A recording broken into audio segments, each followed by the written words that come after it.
আপনি যদি কাউরে শুধু সূরা ফাতিহাটা শিখান, কোন সূরা, ওই লোক যতবার জীবনে সূরা ফাতিহা পড়বে তার একটা পার্সেন্টেজ সওয়াব আমলনামায় আপনার আছে না নাই? আবার ওই লোক যদি কাউরে এই সূরা ফাতিহাটা শিখায়, আবার যারে শিখালে এ যদি আবার আমাদের হেদায়েতের জন্য কোরআন নাজিল করেছে, তোমাদেরকে আমি কোরআন শিখিয়েছি, আল্লামাল কোরআন, আমি কোরআন শিখিয়েছি। এজন্য দুনিয়াতেও যারা কোরআন শিখায় তাদের মর্যাদা বাড়ায় দেয় কে?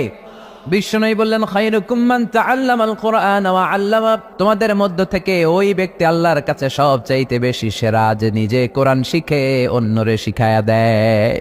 আপনি কোরআন শিখলে আপনি সেরা, আবার আপনি যদি শিখায়া দেন তবেও আপনি সেরা।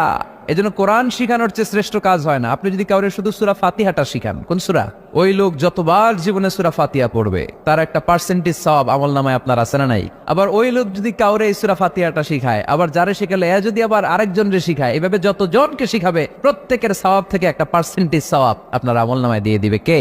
এজন্য কোরআন শিখবো, শিখাবো।